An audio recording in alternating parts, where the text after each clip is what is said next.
السلام علیکم ورحمۃ اللہ وبرکاتہ۔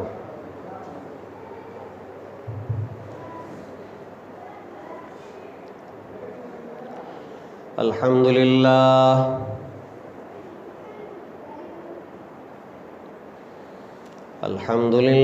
نحمده ونستعینه ونستغفره ونؤمن به ونتوکل علیہ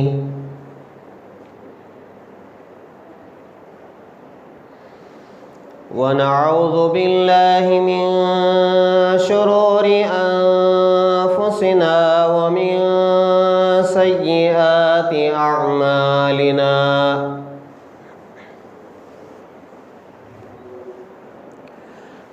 ونعوذ باللہ من شرور انفسنا ومن سیئات اعمالنا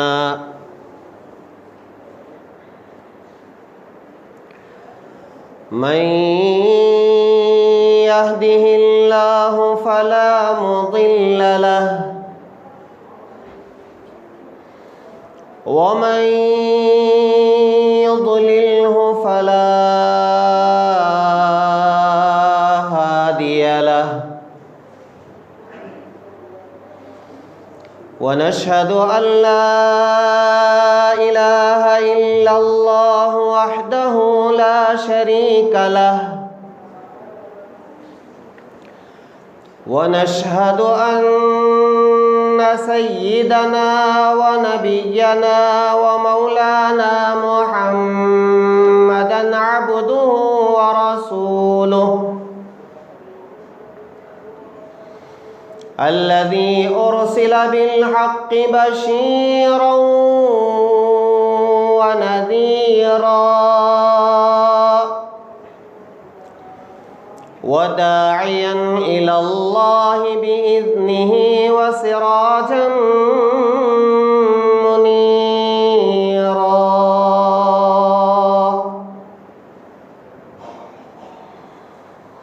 أما بعد فقد قال الله تبارك وتعالى في القرآن المجيد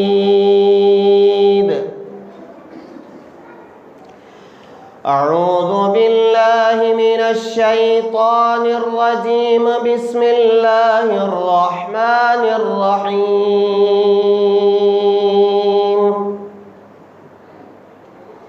ومن يتوكل على الله فهو حسبه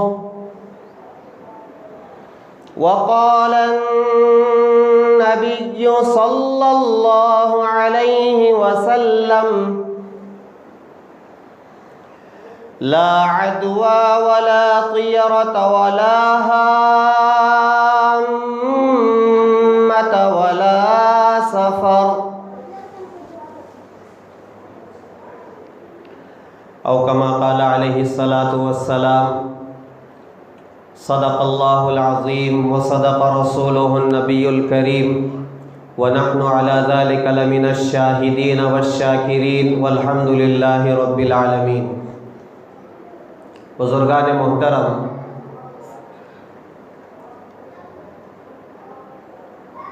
اسلام کے 5 شعبے ہیں: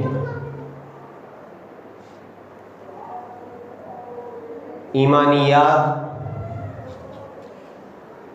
عبادات، معاملات، معاشرت اور اخلاقیات۔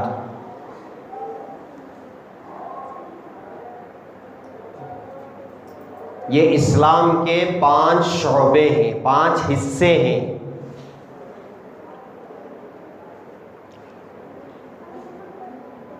ان میں جو سب سے پہلا شعبہ ہے ایمانیات کا،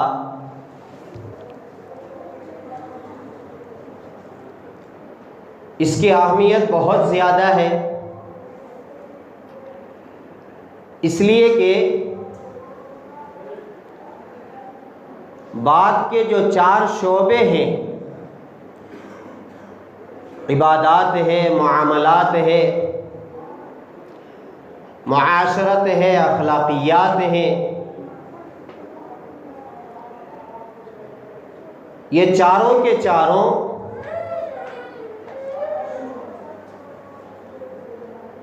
پہلے حصے پر، پہلے شعبے پر جو ایمانیات کا شعبہ ہے اس کے ساتھ وہ ملے ہوئے ہیں۔ اگر ایمانیات کا شعبہ ٹھیک ہے، 100% ٹھیک ہے، تو پھر ہمارے عبادات بھی مقبول ہیں، معاملات بھی مقبول ہیں، ہماری معاشرت اور ہمارے اخلاقیات بھی مقبول ہیں۔ اور اگر ایمانیات میں کچھ کمی بیشی ہو گئی، کچھ گڑبڑ ہو گئی، تو پھر عبادات ان کا بیڑا غرق ہے۔ ایمانیات میں آپ نے زندگی میں بار بار سنا ہوگا کہ ایک مسلمان کو 7 چیزوں پر ایمان لانا ضروری ہے، اور ہم نے مکتب نے اس کو یاد کیا ہے اور یاد کرایا گیا ہے، ہمارے اساتذہ نے ہم کو سکھایا اور پڑھایا اور رٹایا، جسے ایمانیات کہتے ہیں، جو بنیاد ہے۔ ایمان مجمل اور ایمان مفصل۔ ایمان مفصل میں وہ 7 باتیں ہم نے یاد کی تھیں، آمنت باللہ وملائکتہ وکتبہ ورسلہ والیوم الآخر والقدر خیرہ وشرہ من اللہ تعالی والبعث بعد الموت۔ یہ 7 باتیں، ایمان لایا میں اللہ پر اور اس کے ملائکہ پر اور اس کی کتابوں پر اور اس کے رسولوں پر اور آخرت کے دن پر، اور اس بات پر کہ اچھی اور بری تقدیر اللہ کی طرف سے ہوتی ہے، اور قیامت میں موت کے بعد اٹھائے جانے پر۔ اس پر ہمارا ایمان ہے۔ اس میں رتی برابر رائی کے دانے کے برابر یا رائی کے دانے کے ہزاروں حصے کر لیں، ان میں بھی اگر ذرہ برابر شک اور شبہ ہے تو ایمان میں خطرہ ہے۔ گاڑی آگے نہیں چلے گی، کچرا اٹکا ہوا ہے۔ عقائد میں، ایمانیات میں اگر رتی برابر شک و شبہ ہے یا غلط عقائد ہے تو پھر ایمان کی گاڑی چلنے والی نہیں ہے۔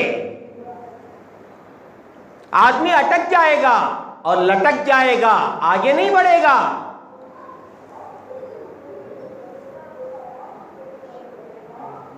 ایک چیز میں آپ کو یہاں اشارہ کرتا ہوں، والقدر خیرہ وشرہ من اللہ تعالی۔ ان 7 چیزوں میں ایک چیز ہے کہ ہر اچھی اور بری تقدیر اللہ کی طرف سے ہے۔ گزشتہ جمعہ میں نے آیات قرآنیہ کے ذریعے سے یہ بات بتائی تھی کہ جو کچھ ہوتا ہے نفع و نقصان کا مالک صرف اور صرف اللہ ہے۔ اور ایمانیات میں بھی یہ بات بتائی گئی ہے کہ اچھی اور بری تقدیر پر میں ایمان لاتا ہوں کہ اللہ تعالیٰ کی طرف سے ہے۔ جب ہم قرآن کی آیات کو ماننے والے اور ان چیزوں پر ہمارا ایمان ہے تو پھر اس میں ہم کو پختہ ہونا چاہیے۔ اگر مسلمان اس میں پختہ ہے تو پھر وہ زندگی کے ہر موڑ میں کامیاب ہوتا چلا جاتا ہے۔ پھر وہ یہ نہیں کہتا ہے کہ سفر کا مہینہ منحوس ہے، بابرکت ہے، بے برکت ہے، اس میں برکت نہیں ہے۔ جیسے دور جاہلیت میں مشرکین مکہ، ان کے یہ عقائد تھے کہ وہ لوگ سفر کے مہینے کے بارے میں عجیب و غریب توہمات، عجیب و غریب خیالات، من گھڑت باتیں، جس کا نہ اسلام سے کوئی تعلق ہے نہ دین سے کوئی تعلق ہے،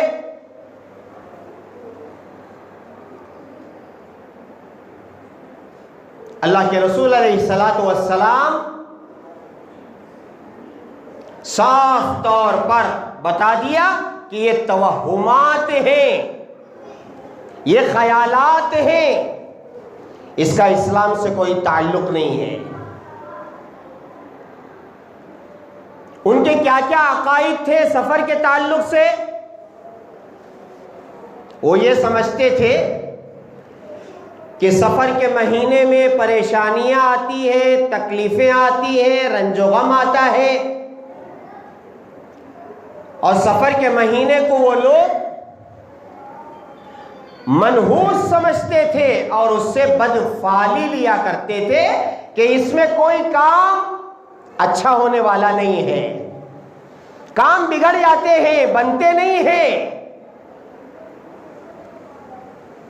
اور آگے لکھا ہے کتابوں میں کہ بعضوں کے یہ نظریات تھے، یہ خیالات تھے کہ سفر ایک بیماری کو کہتے ہیں، اور وہ بیماری جس انسان کو لگ جاتی ہے اسے بھوک شروع ہو جاتی ہے، اور ایسی بھوک شروع ہوتی ہے کہ وہ بس کھاتا رہتا ہے، کھاتا رہتا ہے، کھاتا رہتا ہے، اس کی بھوک مٹنے کا نام نہیں لیتی، جسے جوع البقر کہا جاتا ہے، گائے کی بھوک، اس کا ترجمہ ہے جوع البقر، اس بیماری کا نام ہے۔ اور کتابوں میں یہ بھی لکھا ہے کہ سفر ایک ایسی بیماری ہے کہ انسان کے جسم میں ایک کیڑا پیدا ہوتا ہے، یا ایک سانپ کی شکل کا ایک جانور ہوتا ہے انسان کے جسم میں، جس کے اندر یہ پیدا ہو جائے بس وہ ہلاک ہو جاتا ہے اور انتقال کر جاتا ہے۔ آپ اسے سنیں، کیسے کیسے عقائد تھے۔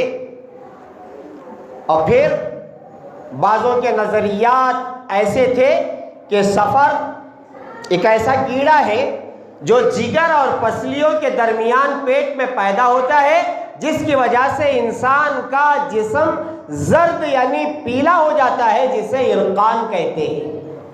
اور ان کا عقیدہ تھا کہ جسے عرقان آ جاتا ہے وہ آدمی ہلاک ہو جاتا ہے۔ اب آپ بتائیں، یہ توہمات ہیں، خام خیالی ہے، اس کا اسلام سے کوئی تعلق نہیں ہے۔ جو کچھ ہوتا ہے وہ اللہ کے کرنے سے ہوتا ہے، زندگی اور موت اللہ کے قبضہ قدرت میں ہے، وہ کہتا ہے کن تو ہو جاتا ہے۔ جو کچھ ہوتا ہے اللہ کے ارادے سے ہوتا ہے۔ وَإِذَا أَرَادَ شَيْئًا أَن يَقُولَ لَهُ كُن فَيَكُونُ، اللہ کے لفظ کن اور اللہ کے ارادے سے۔ یہ توہمات تھے مشرکین مکہ کے۔ آگے یہ نہ سمجھے کہ یہ صرف ان کے توہمات تھے، یہ بیکار کی چیزیں ان کے اندر تھی، لیکن کیا کریں، ہم غیروں کے ساتھ اٹھتے بیٹھتے ان کے عقائد ہمارے اندر آ گئے ہیں۔ جیسے وہ لوگ سال کے 2 مہینے آষاڑ کے مہینے ہوتے ہیں، ان کے یہاں منحوس مہینے وہ سمجھتے ہیں، کوئی کام اس میں وہ لوگ نہیں کرتے، نہ شادی کرتے ہیں، نہ کوئی نیا گھر بناتے ہیں، نہ دکان کی اوپننگ کرتے ہیں، کچھ نہیں کرتے. کہتے ہیں کہ یہ آষاڑھ کے مہینے ہیں. اب کیا کریں مسلمان بھی، یا جہالت کی وجہ سے سمجھ گئے کہ محرم کا مہینہ اور سفر کا مہینہ یہ منحوس مہینہ ہے. اور سفر کے مہینے میں یہاں تک کتابوں میں لکھا ہے کہ یہ بڑا تیز مہینہ ہے اور سخت مہینہ ہے اور بھاری مہینہ ہے، مصیبتوں کے لحاظ سے، پریشانیوں کے لحاظ سے.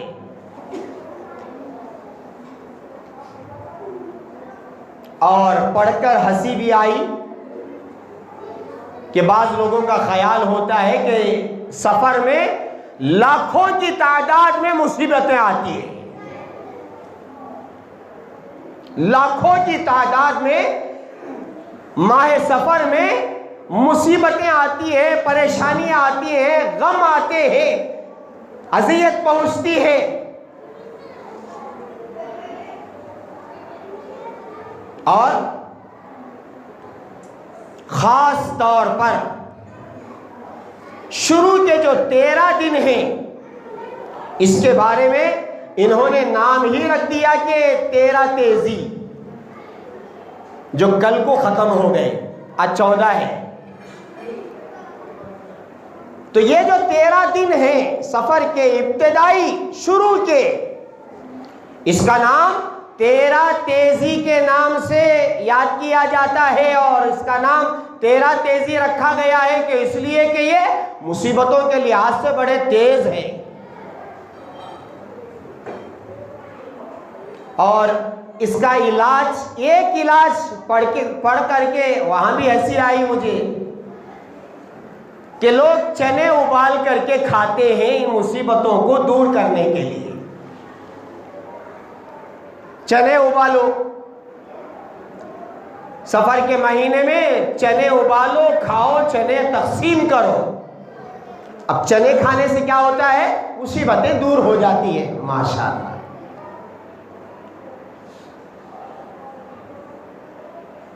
یہ سب توہمات ہیں، خام خیالی ہے، بیکار کی چیزیں ہیں.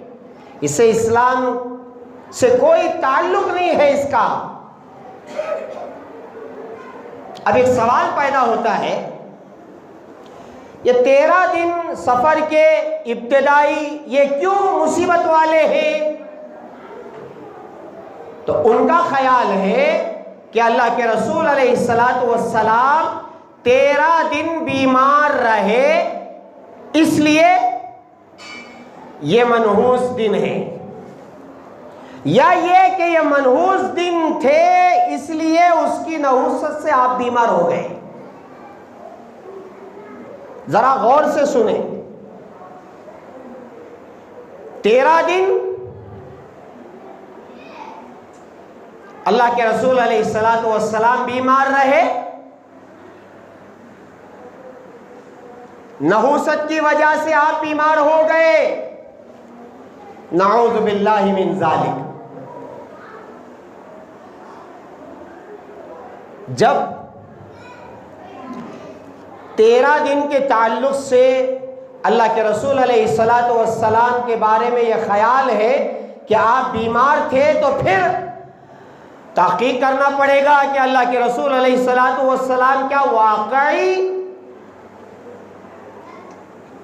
13 دن بیمار تھے اور وہ بھی سفر کے ابتدائی. تو میرے پیارو، تاریخ گواہ ہے، کتابوں میں صاف موجود ہے کہ اللہ کے رسول علیہ السلام زندگی میں جو 13 دن بیمار ہوئے تھے وہ مرض الوفات میں، مرض الوفات مطلب آپ کی وہ بیماری جس بیماری کے بعد آپ صحت یاب نہیں ہوئے، آپ دنیا سے رخصت ہو گئے، جسے مرض الوفات کہتے ہیں. آخر وقت میں جو آدمی بیمار ہوتا ہے، جس کے بعد صحت نہیں ملتی، موت آ جاتی ہے، اسے مرض الوفات کہتے ہیں.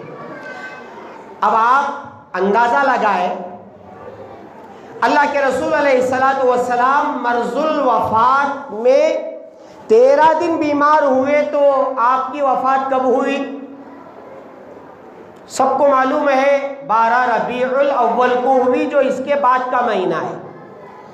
اب جب اس کے بعد کا مہینہ 12 ربیع الاول،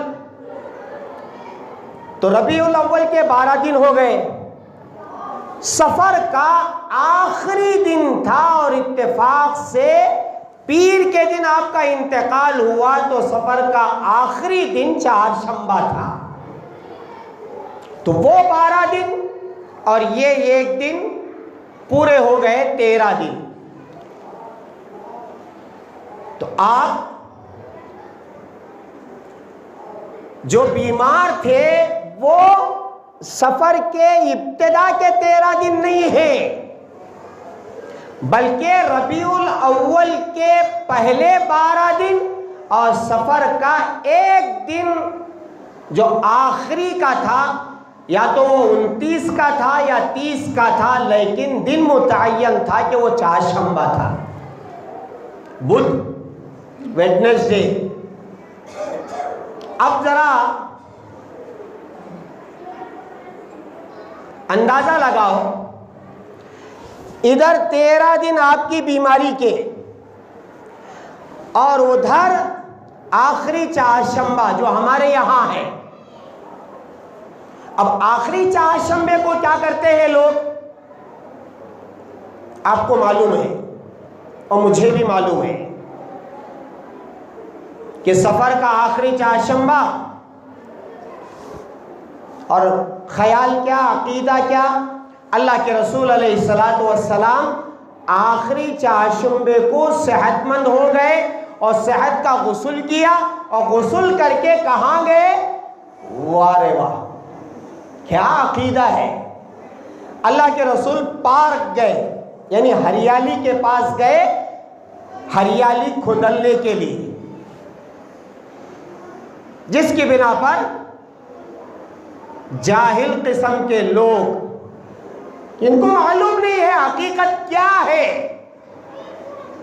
اب وہ کیا کرتے ہیں؟ سفر کے آخری چہارشنبے کو عید مناتے ہیں اور کہتے ہیں آج غسل کرنا چاہیے اور اچھا کھانا کھانا چاہیے، اور کیا کرنا چاہیے؟ رسیاں لے کر کے جا کر کے درختوں میں ڈال کر کے جھولا جھولنا چاہیے، ہے نا؟ اور مجھے یاد ہے بچپن میں آخری چہارشنبے کو پورا محلہ جاتا تھا، پورا محلہ جا رہا ہے، عورتیں بھی جا رہے ہیں، لڑکیاں بھی جا رہے ہیں، اور مرد حضرات بھی اور لڑکے بھی، اور جا کر کے بڑے بڑے تختے ڈال کر کے اس میں جھولا جھولتے تھے۔ یہ کیوں کرتے ہیں؟ تو کہا جاتا تھا کہ اللہ کے رسول علیہ الصلوۃ والسلام صحت یاب ہوئے اور غسل صحت کر کے ہریالی کھودنے کے لیے گئے تھے، اس لیے ہم وہ سنت زندہ کر رہے ہیں۔ میرے پیارو، 13 تیزی، ابتدائی 13 دن اور آخری چہارشنبے کی کوئی حقیقت نہیں ہے۔ اب آپ اندازہ لگائیں، آپ خود کہتے ہیں اللہ کے رسول علیہ الصلوۃ والسلام 13 دن بیمار تھے، تو 13واں دن وہ شروع کا ہونا چاہیے، صحت، آپ صحت پا گئے، آخری چہارشنبے سے اس کا کیا تعلق ہے؟ اگر ابتدا کے 13 دن آپ بیمار تھے تو 13ویں دن آپ صحت یاب ہوئے، تو 13ویں دن آپ کو غسل کرنا چاہیے اور جھولا جھولنا جانا چاہیے، لیکن یہ بھی نہیں ہے۔ آخری چہارشنبے کے دن جھولا اور ادھر 13 دن منحوس، کوئی تعلق ہی نہیں۔ میری بات سمجھ میں آ رہی ہے آپ کو؟ حقیقت یہ ہے کہ اللہ کے رسول علیہ الصلوۃ والسلام واقعی 13 دن بیمار ہوئے، وہ ابتدا نہیں بلکہ آخر میں، سفر کا جو آخری دن تھا اور چہارشنبہ تھا، اس دن آپ بیمار ہوئے، تو کیا بیمار ہوئے کہ آپ صحت یاب نہیں ہوئے؟ تو کسی دشمن اسلام نے، کسی منافق نے یہ سوچ کر کہ آپ بیمار ہو گئے، لوگوں کے ذہن میں الٹی کہانی پڑھا دی کہ آج صحت یاب ہو گئے اس لیے ہم خوشی منائیں گے۔ نعوذ باللہ۔ حقیقت ہے کہ آخری چہارشنبے کو آپ بیمار ہوئے، اور ایسے بیمار ہوئے کہ پھر صحت نہیں ملی۔ ہاں، جس بیماری میں آپ نے امامت بھی نہیں کی تھی، حضرت ابوبکر صدیق رضی اللہ تعالیٰ عنہ نے آپ کی جگہ آپ کے حکم پر امامت فرمائی تھی۔ ہاں،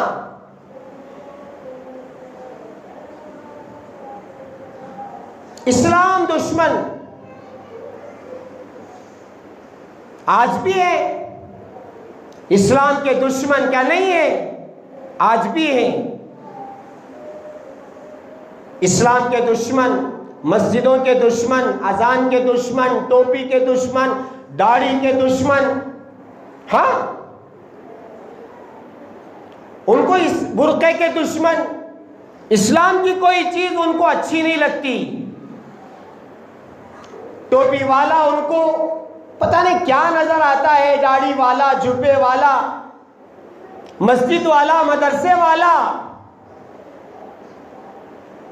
وہ سمجھتے ہیں کہ یہی اصل دشمن ہے، ملک کے غدار ہیں، انہی سے نقصان پہنچتا ہے، چاہے وہ کرونا کی بیماری ہی کیوں نہ ہو، وہ بھی انہی کی طرف سے آتی ہے۔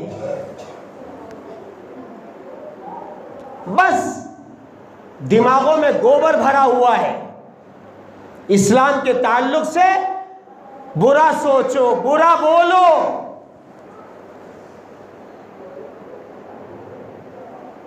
اب اسلام سے جڑا ہوا انسان، مسلمان، سسک سسک کر رو رہا ہے، کیا کرے؟ ہر چیز اس کے خلاف۔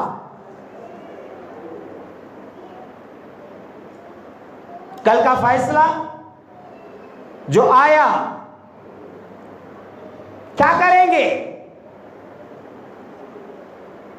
بابری مسجد ڈھائی گئی، شہید کی گئی، گرائی گئی، مگر فیصلہ جتنے ملزمین تھے سارے کے سارے بری ہو گئے۔ تو علماء نے صحیح سوال کیا، تو پھر کیا بابری مسجد نے خودکشی کر لی؟ خود بخود شہید ہو گئی؟ سنو میرے پیاروں، قرب قیامت میں، قیامت کے قریب مسلمانوں کے دشمن بڑھتے ہی چلے جائیں گے۔ یہ جو فیصلے ہو رہے ہیں، 3 طلاق کا فیصلہ ہوا، کیا اسلام کے موافق تھا؟ نہ۔ بابری مسجد کا فیصلہ ہوا، کیا صحیح تھا؟ مان لیا، سپریم کورٹ کا مسئلہ ہے، مان لیا، کیا فیصلہ صحیح تھا؟ نہ۔ اب جو 1 دن پہلے کا فیصلہ ہوا، کیا وہ صحیح فیصلہ ہوا ہے؟ صحیح فیصلہ تھا، سب کو بری کر دیا، جاؤ مزہ کرو، کوئی ملزم نہیں ہے۔ ہاں، اسلام کے دشمن،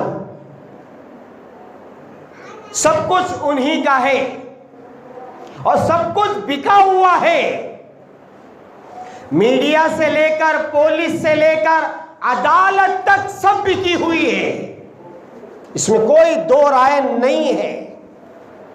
ہاں،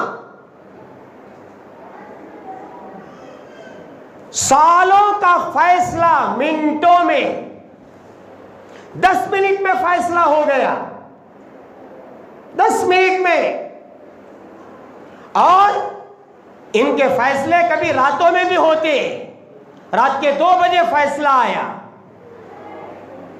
جبکہ عدالت بند۔ راتوں میں عدالت کے دروازے کہاں کھلتے، لیکن راتوں میں بھی فیصلے آ رہے ہیں، اور 10-10 5-5 منٹ میں فیصلے کر دیے جا رہے ہیں. اب کیا کریں گے بتاؤ میرے پیاروں؟ زخم پر زخم، زخم پر زخم، زخم پر زخم. مرہم کہاں لگائیں؟ پورا جسم زخمی ہے. ہاں،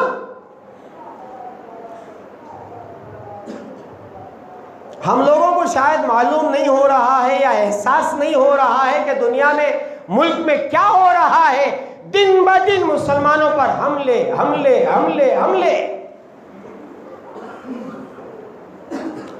اور یہ سلسلہ بند ہونے والا نہیں ہے، ابھی چلے گا. مسلمانوں کے دشمن، اب کسی دشمن نے یہ کہہ دیا کہ سفر کے آخری چاشمبے میں آپ صحت یاب ہو گئے اس لیے خوشی مناؤ. حقیقت یہ ہے کہ آپ سفر کے آخری چاشمبے میں ایسے بیمار ہوئے کہ اس کے بعد آپ کو صحت نہیں ملی. اس لیے میرا عزیزو، تیرا تیزی بھی کچھ نہیں ہے اور آخری چاشمبہ بھی کچھ نہیں ہے. عہد کرو، وعدہ کرو کہ انشاءاللہ آخری چاشمبے کے دن جھولا نہیں جھولیں گے اور ہماری عورتوں کو پارکوں میں نہیں بھیجیں گے اور اس دن عید کی طرح نہیں منائیں گے.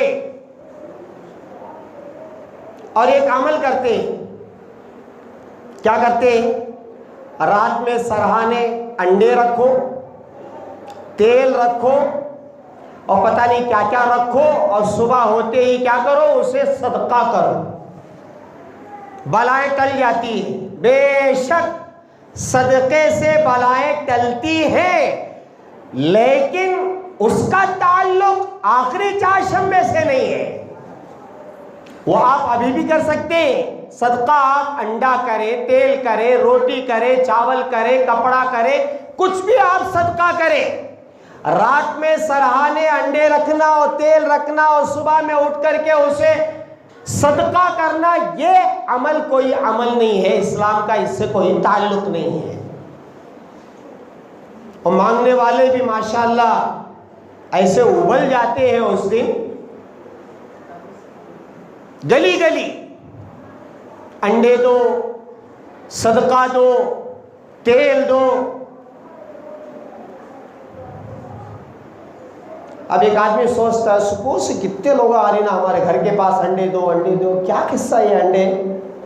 پھر تحقیق، پڑوس میں جاتے ہیں انہیں، کیا انڈے انڈے کر کو لوگ آ رہی نا مانگنے کے واسطے، تم نے معلوم نہیں آخری چاشمبہ نا آج تمہیں کرے نہیں. اب مصیبت اسے ڈرا ڈال دیا ہوگی.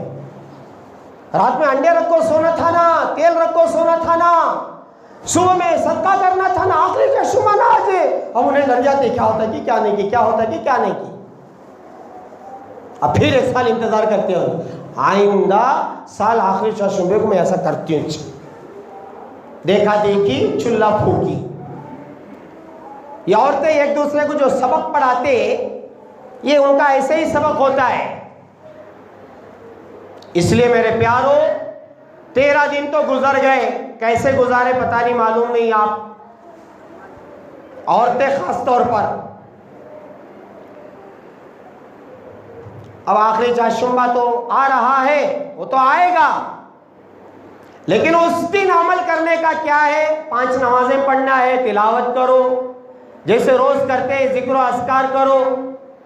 اس میں جھولا جھولنا عید کی طرح اور اس دن غسل کرنا نہیں میرا عزیزو. اللہ کے رسول علیہ السلام اس دن بیمار ہوئے تھے.